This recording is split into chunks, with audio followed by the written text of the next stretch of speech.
A committee aimed at improving foster care across Ohio will visit Athens next week. Political ads could become a thing of the past on Facebook. And in sports, see how the Ohio football players are taking their most recent loss.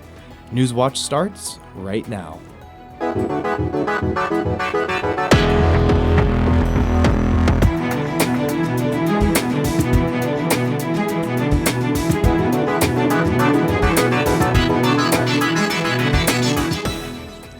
Good evening and welcome to Newswatch, your source for all news impacting southeastern Ohio. I'm Connor Kierick. Thank you for joining us. An organization tasked with improving Ohio's foster care system will stop in Athens on a statewide listening tour. The group is known as the Children's Services Transformation Advisory Council. The Athens Messenger reports the council will review the existing foster care system and develop recommendations to make it better. They will visit 7 communities around Ohio to learn about local issues and hear suggestions for improvement of the foster care system.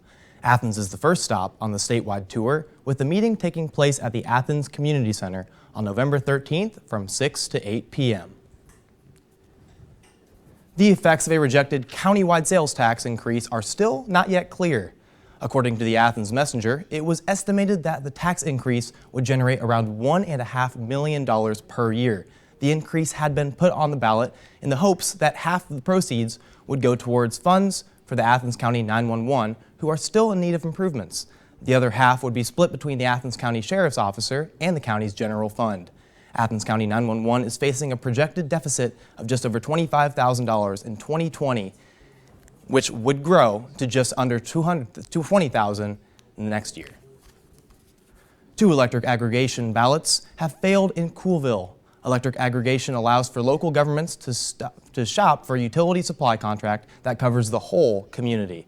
Its goal is to achieve lower rates for residents while giving them the ability to opt out at any time. Coolville joins Nelsonville as the only 2 places in Athens County to not have an electric aggregation program in place. A reopening factory could bring more jobs to Ohioans in the future. Lordstown Motors Corp., a new company, is buying a former General Motors assembly plant near Youngstown. The plant shut down last March. President Trump has pressured GM to either sell or reopen the building ever since. The corporation says it plans to make electric pickup trucks there by late 2020. Lordstown Motors CEO Steve Burns says he intends to hire 400 production workers when it opens, but still needs more investors. Now, let's take a first look at our regional weather from Michaela.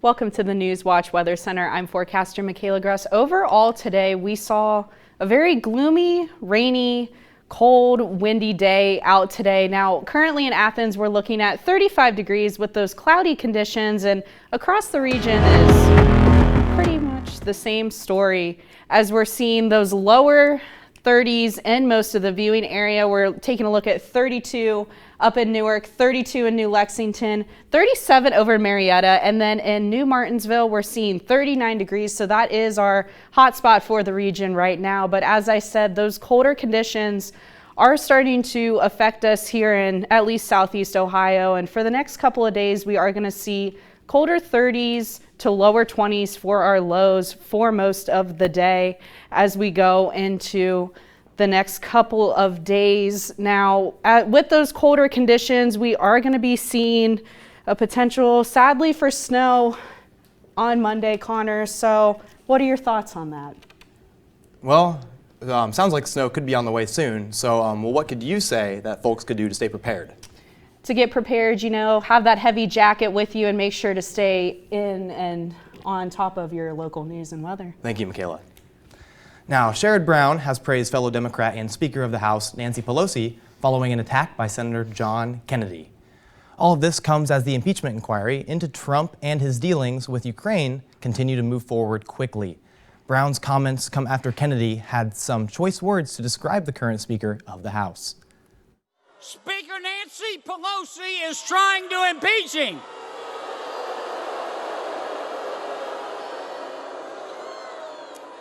I don't mean any disrespect, but it must suck to be that dumb.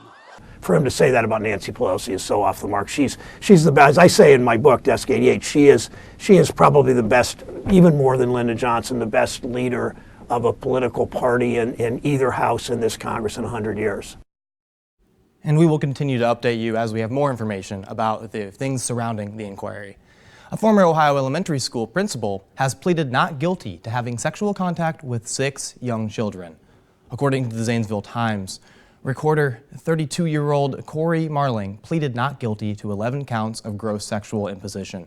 Children between the ages of 5 and 10 were inappropriately touched between May of 2017 and December of 2018, according to the indictment.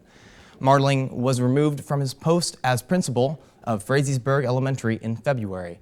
The report doesn't indicate if the children were students of the school or not. According to his defense attorney, Marling vehemently denies the allegations. In Kentucky, a nurse has been charged with sexually abusing a patient.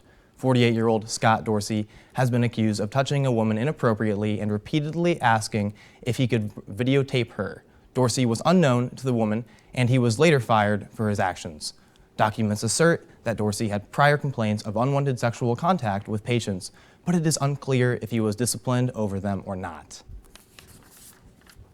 A judge in West Virginia is looking to the state Supreme Court for guidance after dismissing a case against a Catholic diocese.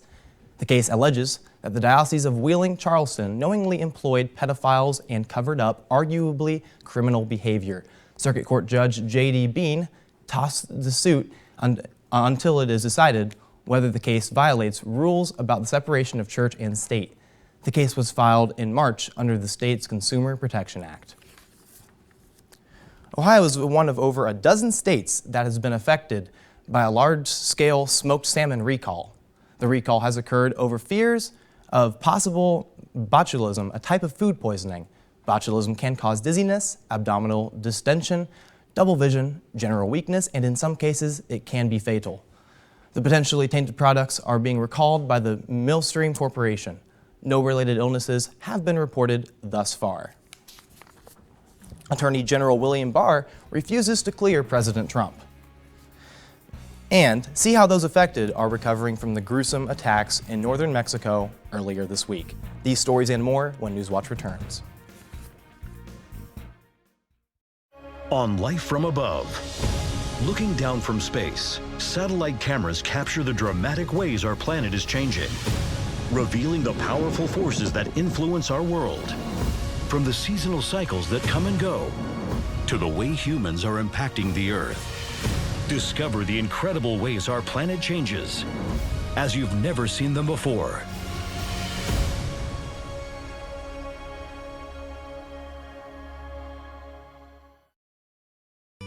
This is incredible. On Finding Your Roots, comedian Andy Samberg. This is a great story. Author, Game of Thrones, George R.R. Martin. That's shocking. Family Stories. What are the odds of that? Turned upside down. People were pretty good at keeping secrets in those days. Big time. Ancestors found. It's finally something my mom gets to know. And lost. I'm descended from mystery. Finding Your Roots.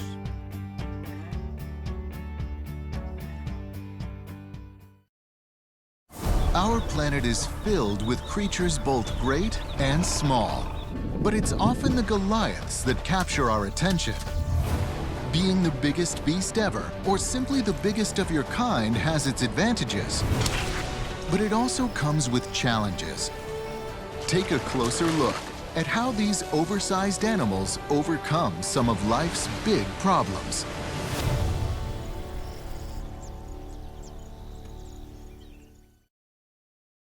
Artist, inventor, enigma, Leonardo da Vinci.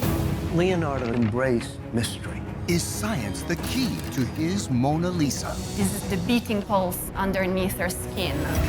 There was a reason for every decision and every line. He doesn't make a distinction between the arts and sciences. Decoding Da Vinci on Nova.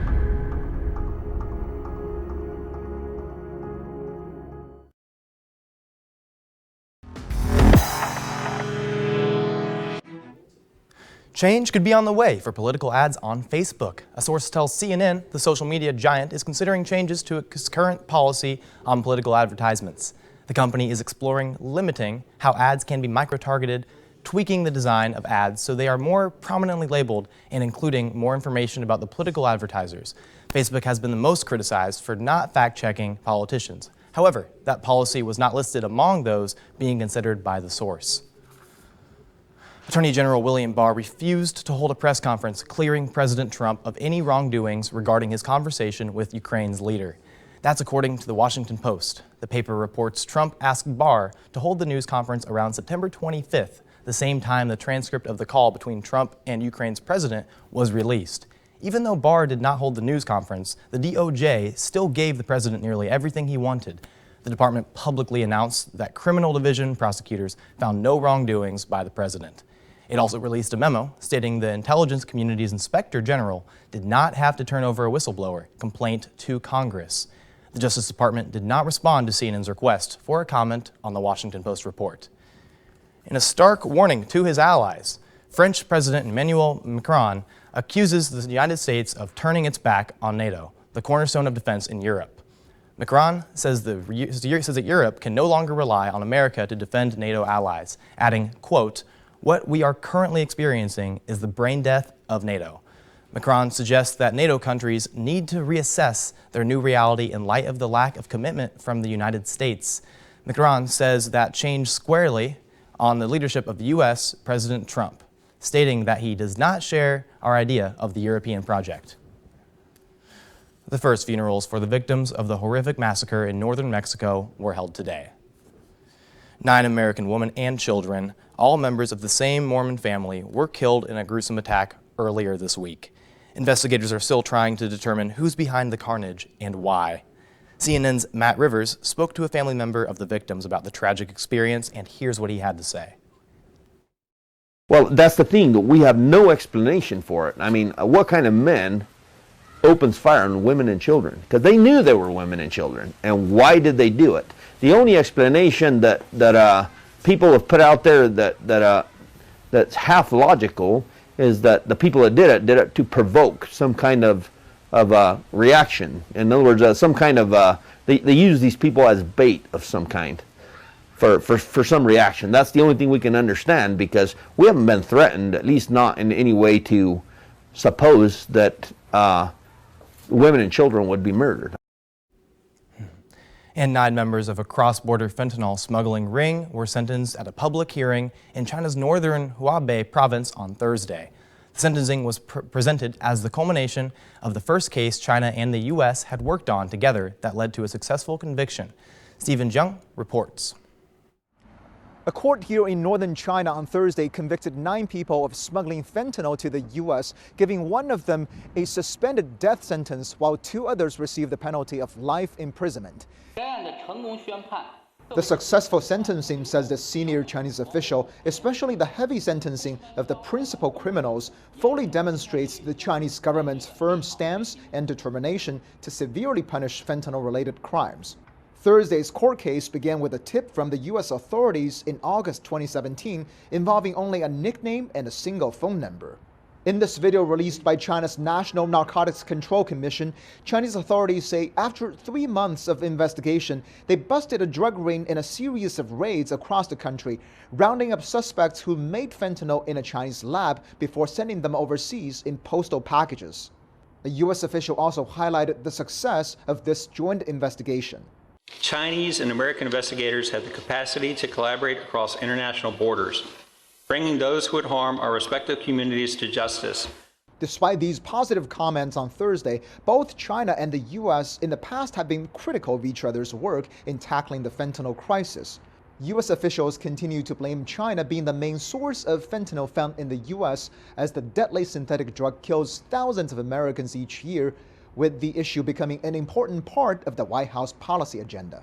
Chinese authorities have brushed aside the notion that Thursday's sentencing was timed to placate U.S. President Donald Trump, who has long linked Beijing's handling of the fentanyl issue to the ongoing trade talks, with officials here saying that drug cases are always about saving lives and should not be linked to any other issues, including trade, with one of them adding that nothing is more important than human lives. Stephen Jiang, CNN, Xintai, China. Now, does being an only child have an effect on your health? That story still ahead. And coming up in my full forecast, we'll talk about those cold temperatures, a brisk, beautiful weekend up ahead, and then we'll take a look at next week as well. Now here's a look at stocks of local interest.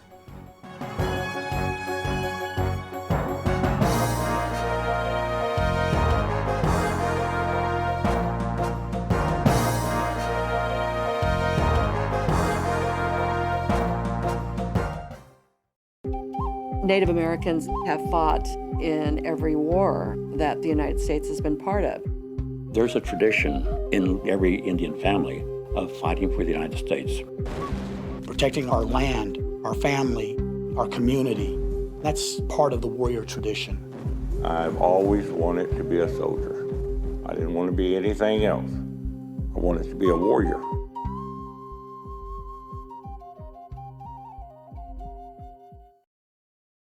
I was very scared about him having to deploy. This is the side of war you haven't seen. Hey, Daddy's got to go. The courageous story of military families. I love you so much. I love you. Back home, while time stands still. A documentary by military spouse Elena Miliaresis.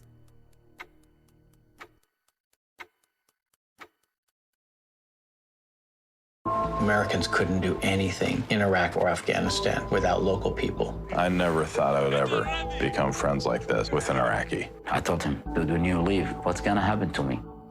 Violence in Iraq has reached the highest it has seen in years. Interpreters get killed because they were with the army. It's really dangerous. They need to get somewhere safe. I made a promise. I'm gonna help him get here with his family. The Interpreters.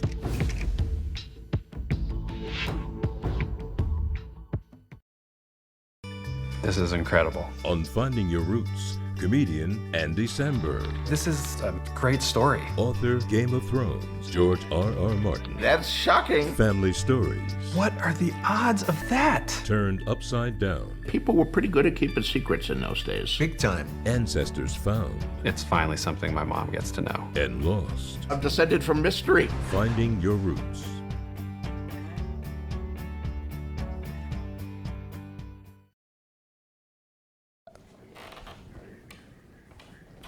Which camera?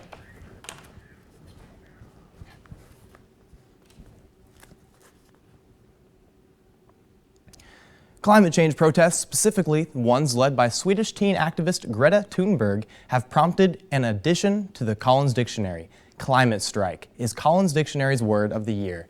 It's defined as a form of protest in which people absent themselves from education or work in order to join demonstrations demanding action to counter climate change. Another new addition is BOPO. BOPO is short for body positive. Also, non-binary has been added, which Collins defines as relating to a gender or sexual identity that does not belong to the binary categories of male or female, heterosexual or homosexual.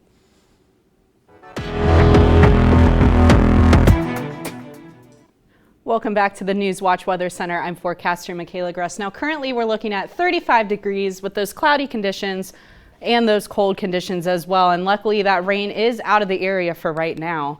Taking a look at across the region, we're seeing those lower 30s to upper 30s for most of the viewing area, with 39 in New Martinsville. We're seeing 33 up in Cambridge, 35 down in Jackson, and over in Chillicothe, 32 degrees. So overall, just cloudy, cold conditions for the viewing area.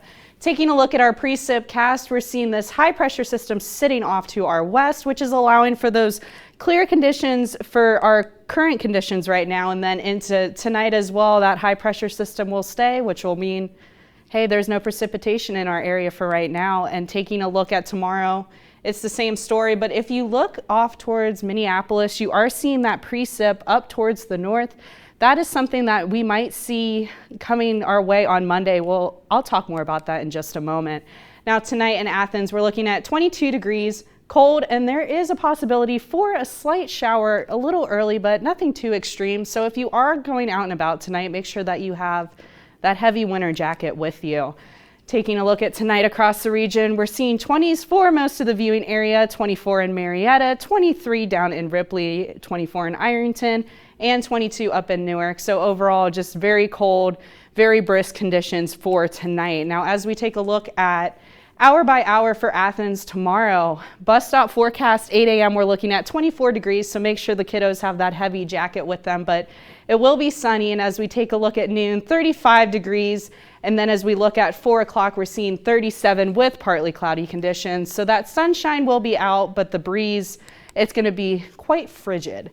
Now, as we take a look at Athens tomorrow, we're seeing 39 degrees, sunny. There is a possibility for an afternoon cloud or two, but other than that, very sunny conditions tomorrow.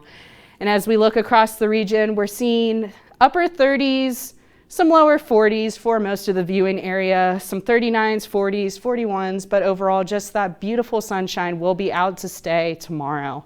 Now, as we look at Friday, we're seeing, as I said, 39 degrees with that sunshine. Saturday and Sunday, if you have any plans, it's going to be beautiful outside.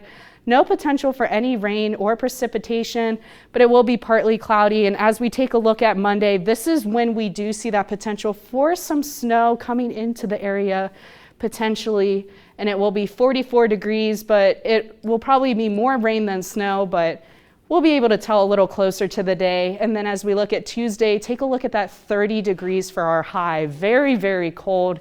Wednesday, we're looking at 35, and then taking a look at Thursday, we are at 41 degrees. Back to the desk.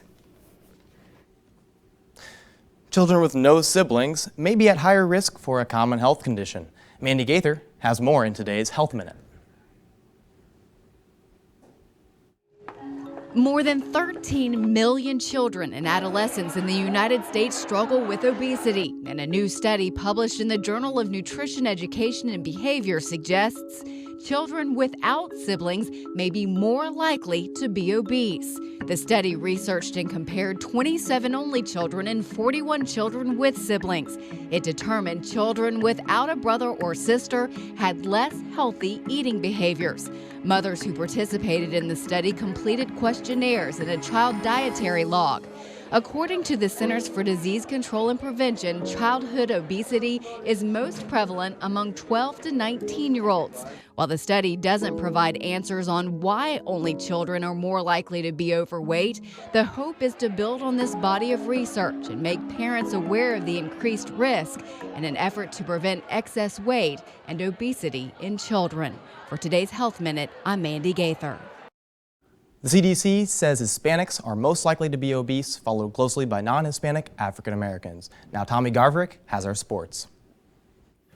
Hey, thanks, Connor. Coming up in sports, I break down the Battle of the Bricks and what Ohio's loss means for the rest of the season. Plus, we take a look at the season-high attendance in Athens last night. Full football coverage when Newswatch returns.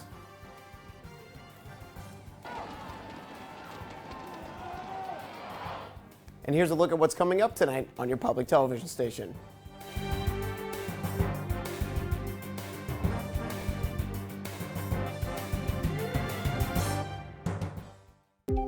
Native Americans have fought in every war that the United States has been part of. There's a tradition in every Indian family of fighting for the United States. Protecting our land, our family, our community. That's part of the warrior tradition. I've always wanted to be a soldier. I didn't want to be anything else. I wanted to be a warrior.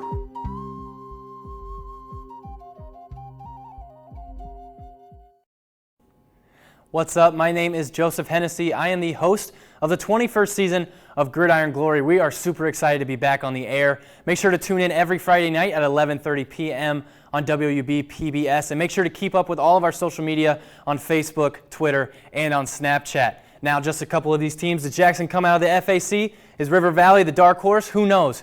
Make sure to keep watching. And remember, there's nothing better than Friday nights and Gridiron Glory.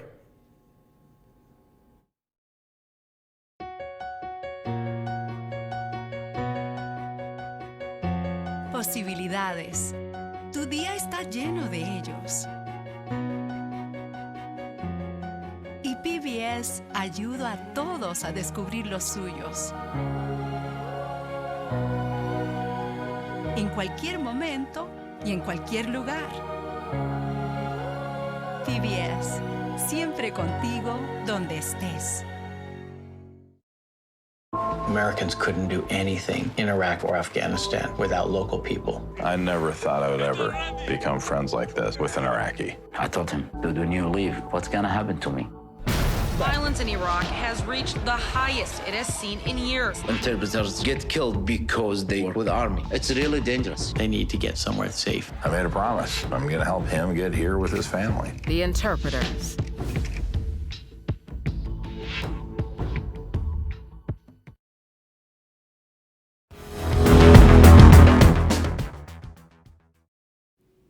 Welcome back. I'm Thomas Garverick. Unbelievable atmosphere in Athens last night as Ohio took on Miami in the Battle of the Bricks with MAC East implications on the line. 20,589 humans impeding for this one. Some crazier than others. I mean, look at them. They're shirtless. First quarter, it was scoreless. Miami, though, we're in the second quarter now, getting pressure on Nathan Rourke. Hit as he's thrown. That ball, it finds the turf, and the Redhawks pounce on it. Guess what? They cash in the turnover briefcase, and it's Jalen Bester who burst through the hole. He's off to the races. No one's going to catch him for the 45-yard score. Miami up 7-0. But Ohio responds to the ensuing drive. DeMontre Tuggle, incredible effort on this run.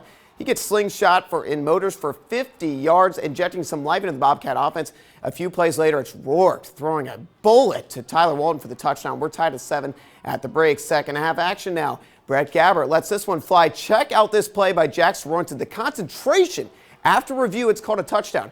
Huge play for Miami. They lead 14-7, but again, Ohio comes right back. Rourke takes the QB keeper, wrestles his way in, and we're tied again at 14. But Miami, though, comes back with a big strike of their own. Gabbert with just an absolute missile. Gorgeous ball that falls in the lap of James May for a 63-yard pickup. That sets this up a few plays later. It's Bester. He takes the handoff, muscles his way in for the score. Miami back on top. But Rourke comes right back, keeps it himself, and I guess he wanted to come say hello to me in the end zone. Ohio ties the game at 21. Next, Miami drive stalls. Sam Sloman on for the 53-yard attempt. You hear someone in the background yell short. Well, the kick, it was money. That proved to be the difference. Miami bests Ohio in the Battle of the Bricks, 24-21.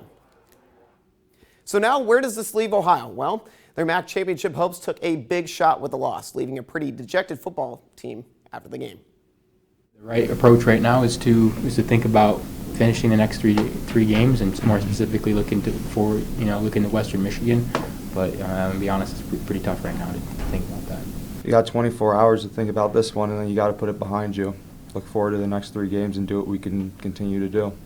This will just speak of our character and what we're all about in this program.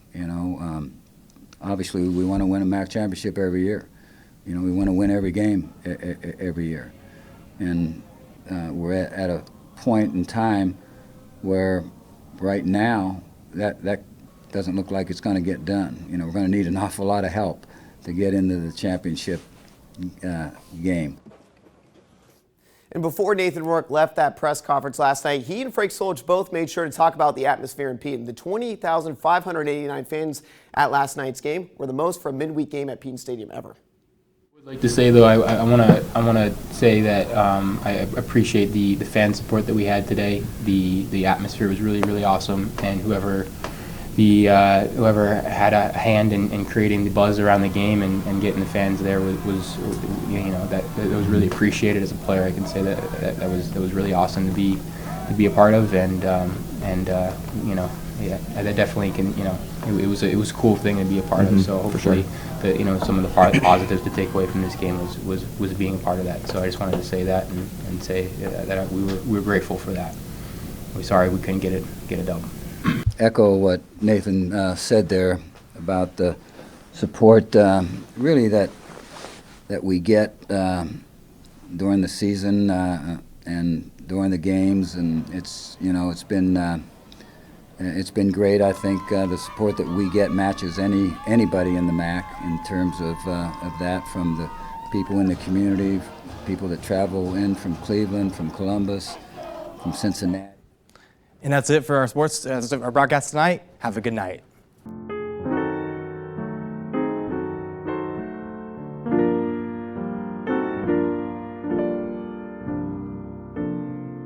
Support comes from Buckeye Hills Regional Council, offering services to help seniors in reviewing and choosing the right